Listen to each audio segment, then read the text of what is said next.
Today on the table, we have a Smith and Wesson Model 66-1. So this is the very first edition of the Model 66. So I'll give you a quick little overview. It's a 6-shot revolver in .357 Magnum. You can see here it's not loaded, and you can see the 6 shots. You can also see the 66 here, the 66-1 next to the serial number. And then right here that it is a .357 Magnum. You can see that there. So this gun was based off of the Model 19. And the Model 19, that was produced from 1957 until November of 1999. And I have another video and especially a short on the Model 19. So you can go obviously look at that if you'd like. But they made these, the Model 66, they made this from 1970 until 2005. So actually just a little bit longer than they made the Model 19, or at least a little bit later.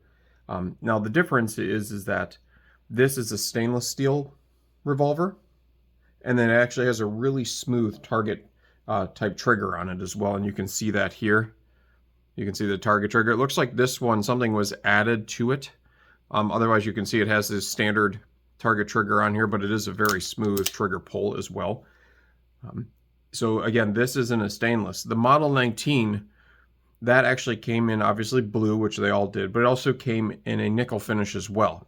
So sometimes people will get the nickel finish confused with the stainless, thinking it's a 19 versus a 66. Now, like I said before, this is a 66-1. So they came out in 1970, and then those were just, standard stamped Model 66 on them. And then in 1977 is when the 66-1s came out.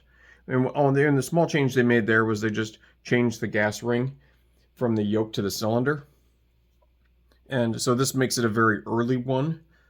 You may be able to find a 66 like around 1970 with a double diamond grip, but I don't think they had those because generally that was more of a grip that was used in the 1960s. And that was obviously before that. So you will find 19s with the double diamonds. This is, or the 66-2.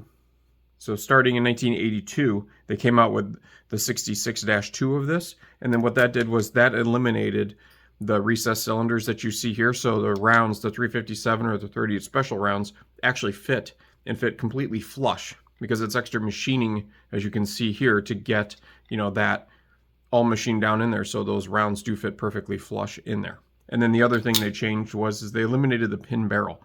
So if you have a 66 or a 66-1 like this, they are a little bit more hand finished, like I've said multiple times in other videos, and this is why I collect them, is because having these pins in here, it adds more of a hand finish to these guns, whereas you go with the later ones, then they're just a press fitting in there, they're just jammed in there, and you don't have the extra security of this, this pin, or at least, somebody going through and putting the pin in as well. It does have a nice rear sight on, as you can see here, and then just a standard iron front sight with a little orange tip on the end. A couple other things about this was, again, they were a very limited production. There is actually a really limited production for the California Highway Patrol and the Los Angeles Police Department. And then those actually came with a big 6-inch barrel. This one is a 4-inch barrel. And then there's a very, very rare ones that have 3-inch barrels on them as well. So you can see that here. They actually did come in a snub nose. There's a 2.5-inch barrel as well. If you watch the movie Goodfellas, in Goodfellas, the guy actually has a 2.5-inch barrel one of these. And then in Beverly Hills Cop 2, I can't remember what the barrel length was, but he also, in the movie, one of the bad guys in Beverly Hills Cop 2 also carries one of these as well. But it's, it's just a really nice feeling gun. It's, you can see here the way the target grips are on it. So it goes well past the frame of the pistol itself. So you can see that there, but these are the original grips for it. And it's in fantastic condition, for a stainless steel gun. It doesn't really have much wear or any scratches on it as well. It's just super cool. I think I bought it at I might have got it from a Cabela's or a Bass Pro, actually. I'd have to look at my records to see. But, yeah, just super cool. And if you're looking for one, or if you have any questions, or if you have one, again, put that in the comments, let me know. Thanks again.